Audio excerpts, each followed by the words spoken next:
हे, रुको। अरे संकोच मत करो। तुम जानते नहीं हो क्या, युवराज ने जन्म लिया है। ले लो।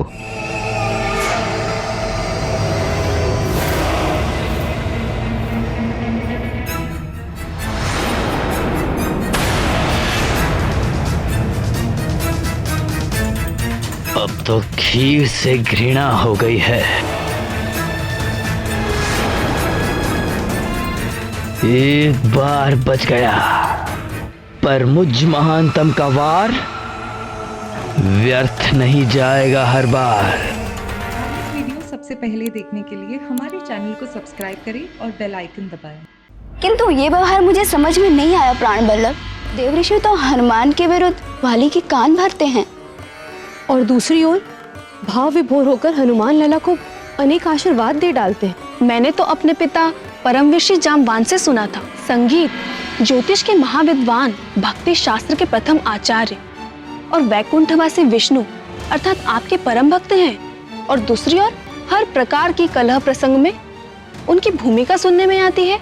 प्रभु, नारद जी के चरित्र की इस गुत्थी को केवल आप ही सुलझा सकते हैं। बताइए ना, इसके पीछे क्या रहस्य है?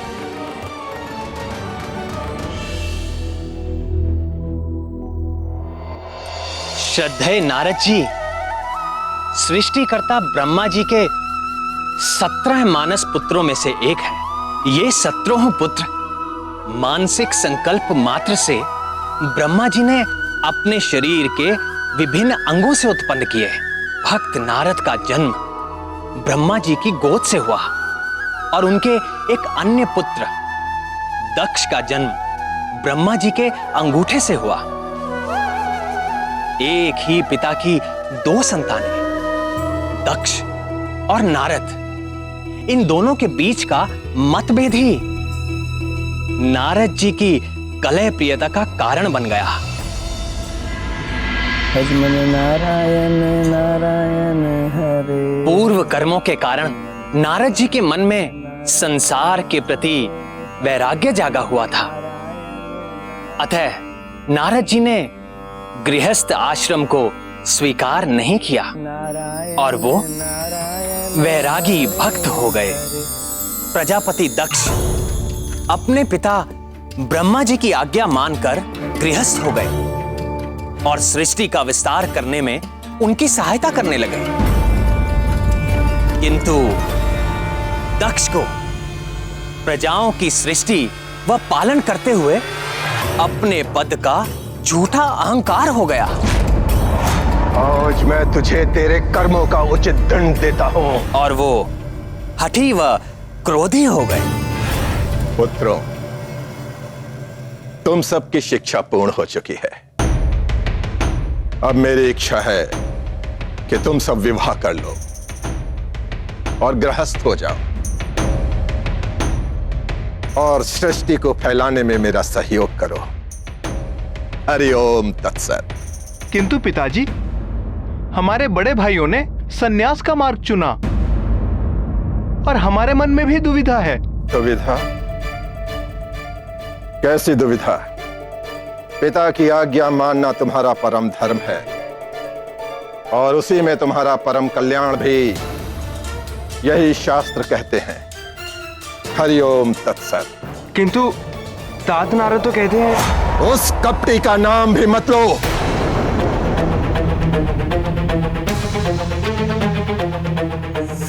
ये उसी नारद की नीचता थी जिसके कारण तुम्हारे बड़े भाई सन्यासी हो गए।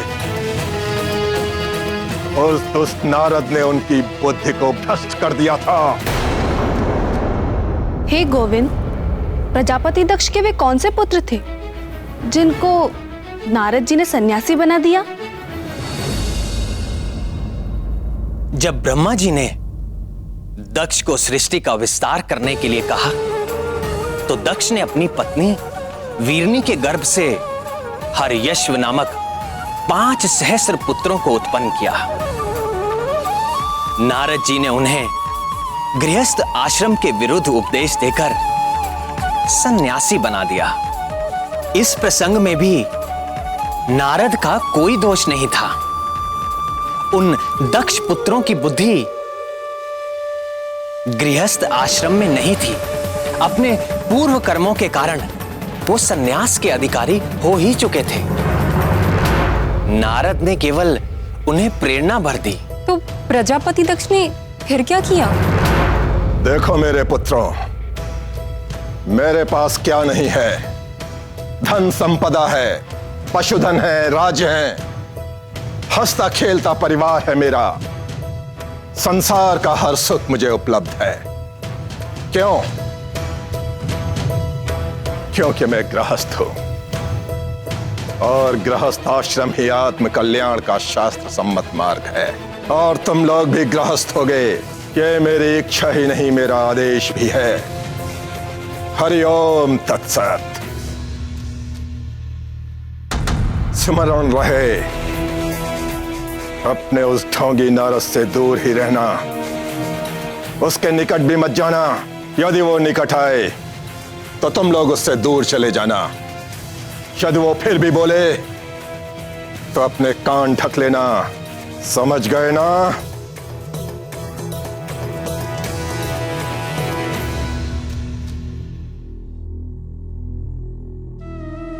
कहीं नारद जी उन्हें भी समझाने तो नहीं आ पहुंचे?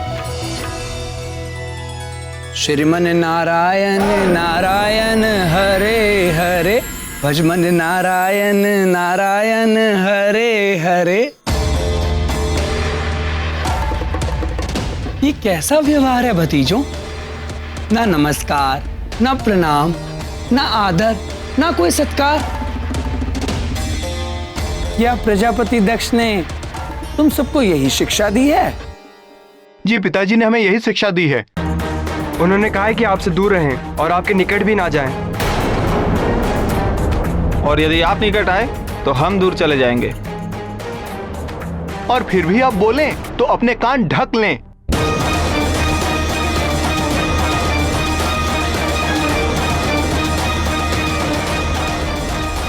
पिताश्री ने हमें बता दिया है, आत्म कल्याण का सच्चा मार्ग गृहस्थ धर्म ही है।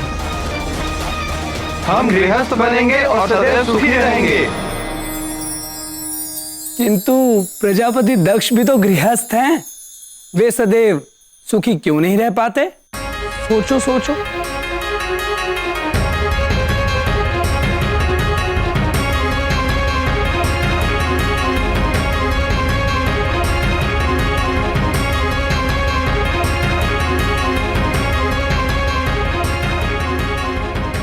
क्या तुमने उन्हें कभी क्रोध में या दुखी देखा है?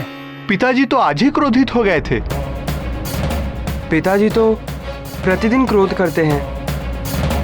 क्रोध तो उनका स्वभाव बन चुका है। फिर तो दुखी और शुभ भी होते होंगे। होते हैं। यदि उनकी बात प्रमाणित होती तो क्या उनके साथ ऐसा हो सकता था?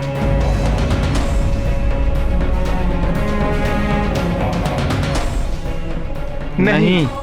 अच्छा भी है, बताओ, क्या तुम में से किसी ने भी मुझे कभी भी क्रोध करते हुए या आंसू बहाते हुए देखा है? नहीं, आप तो सदैव प्रसन्न मुद्रा में ही रहते हैं। क्या मैं गृहस्थ हूं? नहीं। और सदैव सुखी रहते हैं। प्रजापति दक्ष गृहस्थ है और सदैव दुखी रहते हैं।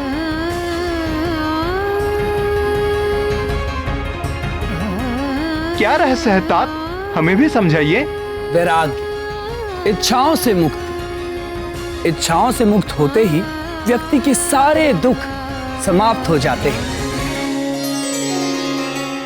ऐसा नहीं कि वैवाहिक व्यक्ति सदैव दुखी ही रहेगा, पर साधारण मनुष्यों के लिए विवाह करना और सुख भी पाना बड़ा ही कठिन है। भगवान महादेव और जगदम्बा पार्वती का विवाह सफल है क्योंकि उनमें सांसारिक इच्छाएं नहीं हैं। उनसे उपजने वाले लोभ, मोह और क्रोध जैसे भाव नहीं हैं। उनके पवित्र आदर्श का जो दंपति पालन करते हैं वे सदैव सुखी रहते हैं, जैसे महर्षि अत्रि और सती अनसुईया। यदि तुम लोग स्वयं को उनके समान ज्ञानवान मानते हो तो कर लो विवाह। और यदि अभी तुम्हारे भीतर ज्ञान का पूरा प्रकाश नहीं हुआ है तो सावधान, सोच समझकर करना विवाह। अतः मेरे भतीजों, मैंने तुम्हें दोनों मार्गों का लाभ और हानि बतला दिया है। जिसको जो भाता है चुन ले और हरि भजन करे। श्रीमन नारायण नारायण हरे हरे, भजमन नारायण नारायण हरे हरे।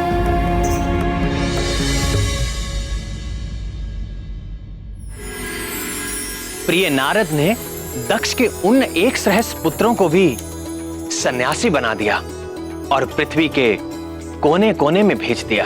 प्रजापति दक्ष ने फिर क्या किया? उनको तो बड़ा क्रोध आया होगा। आया, और उसी क्रोध के आवेश में उन्होंने नारद जी को श्राप दे डाला। अपने ही वंश बेल को काटने वाले वंश खाते ही आज मैं तुझे तेरे कर्मों का उचित दंड देता हूं। जिस प्रकार तूने मेरे पुत्रों को पृथ्वी के कोने कोने में भटकने के लिए भेज दिया है, उसी प्रकार तू भी सारे संसार में भटकता रहेगा, भटकता रहेगा, भटकता रहेगा। 2 घड़ी से अधिक तू कभी भी किसी स्थान पर नहीं टिक सकेगा और सारे ब्रह्मांड में तू कलह प्रिय के नाम से कुख्यात हो जाएगा, कुख्यात हो जाएगा, कुख्यात हो जाएगा।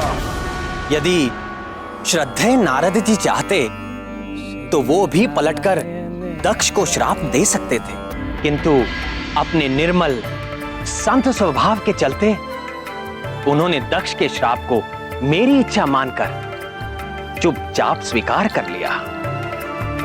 और विडंबना यह है कि अपने इन्हीं श्रापों के कारण नारद जी सारे संसार में घूम घूम कर लोक कल्याण करते हैं और सर्वत्र सम्मानित होते हैं। किसी भी कर्म का चरित्र उसके परिणाम से उजागर होता है। नारद जी जो भी करते हैं उसका परिणाम सदैव लोक कल्याण ही होता है। नारद जी अपने समर्पण और भक्ति के कारण अनेक प्रकार की शक्तियों से संपन्न है। वे भूत व भविष्य की भी ज्ञाता है। नारद जी ये जानते थे कि हनुमान लल्ला पर कुछ प्रभाव न पड़ेगा और वाली के विष देने से हनुमान लल्ला का क्या गया, उल्टे हनुमान लल्ला को तो दिव्य कुंडल और प्राप्त हो गए। हे प्राणवल्लभ, हनुमान लल्ला इतने प्यारे क्यों हैं?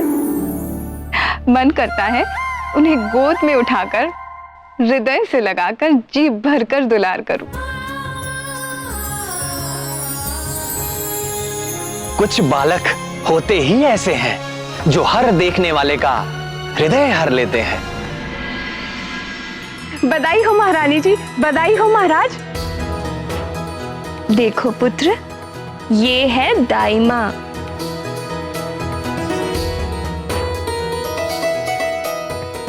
ले ले ले ले, ऐसा सुंदर बच्चा, इतना प्यारा बच्चा तो मैंने आज तक नहीं देखा।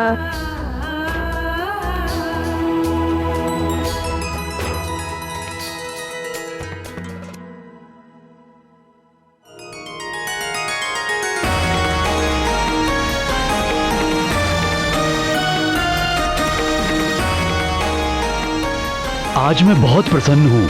हम चाहते हैं हमारी इस प्रसन्नता में सारा नगर सम्मिलित हो।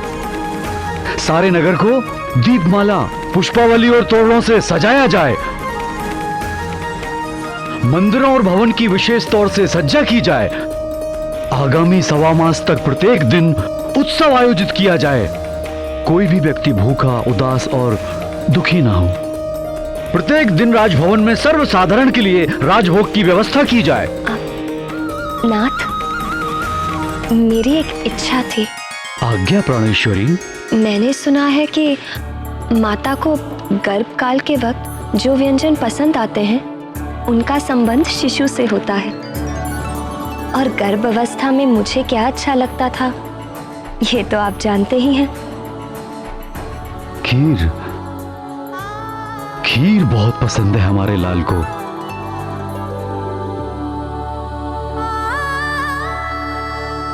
मैं चाहती हूँ कि अन्नप्राशन तक प्रतिदिन नगरवासी खीर खाकर तृप्त रहें।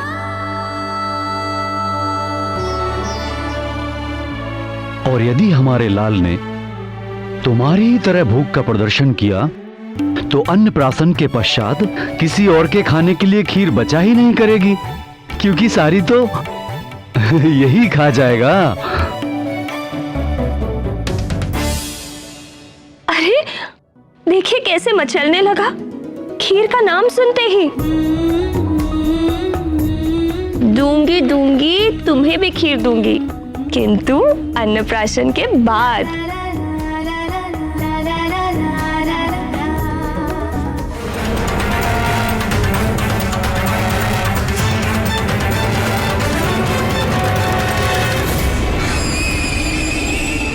कितने वर्षों के पश्चात युवराज के जन्मोत्सव का ये शुभ अवसर आया है। प्रातःकाल के उस अलौकिक तेज को पंडितों ने बड़ा ही शुभ सगुन बताया है। वो दिव्य तेज हमारे युवराज की देह से ही निकला था। क्या? तब तो निश्चित ही किसी दिव्यात्मा ने अवतार लिया है हमारे युवराज के रूप में।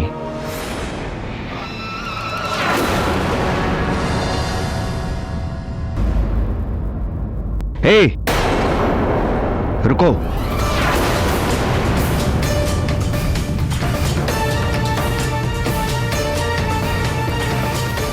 लो भाई, मुंह मीठा करो, खीर खा लो। अरे संकोच मत करो, तुम जानते नहीं हो क्या, युवराज ने जन्म लिया है। ले लो।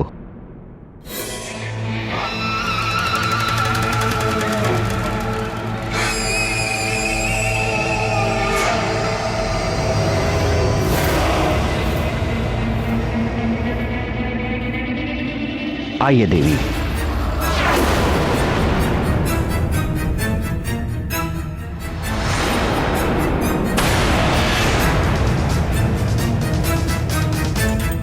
अब तो खीर से घृणा हो गई है। एक बार बच गया, पर मुझ महानतम का वार व्यर्थ नहीं जाएगा हर बार।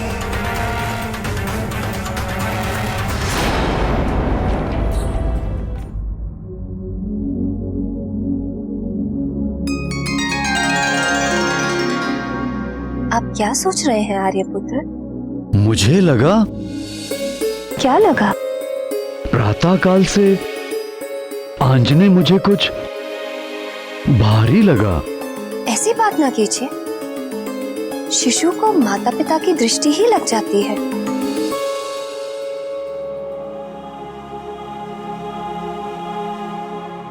वाली ऐसा अहंकारी था जिसे किसी भी स्थिति में हार स्वीकार नहीं थी। हनुमान लला को मारने में एक बार असफल हो जाने पर निराश होना तो दूर, उल्टे और हट पर अड़ गया। फिर वो एक और क्रूर योजना के साथ आंजनेय को मारने जा पहुंचा।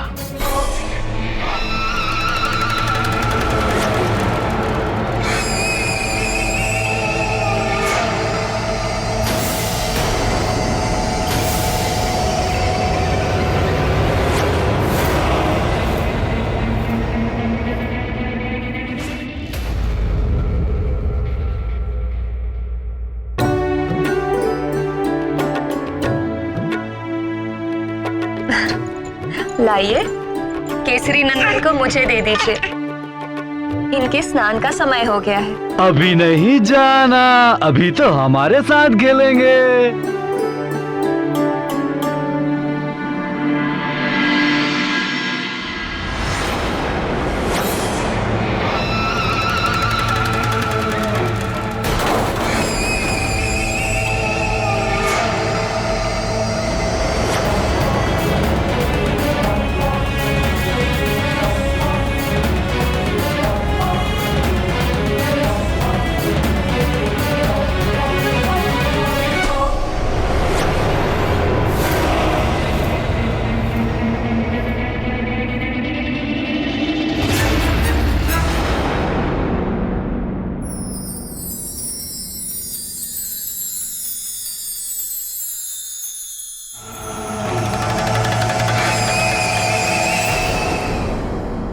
आज तो मेरे केसरी नंदन के स्वास्थ्य को उसके पिताजी ही दृष्टि लगा रहे थे ना? कोई बात नहीं, अब मैं सारी दृष्टियों का उपचार किए देती हूँ। अब मेरे प्यारे लाल को नहीं लगेगी कोई दृष्टि, आशीष देती सारी सृष्टि। ममता प्रेम की जो वृष्टि, अब न लगेगी कोई कुदृष्टि।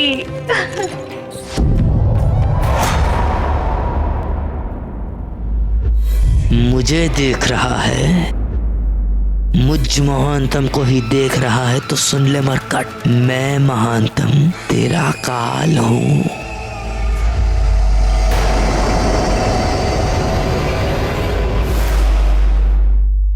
राम वीडियो सबसे पहले देखने के लिए हमारे चैनल को सब्सक्राइब करें और बेल आइकन दबाएं।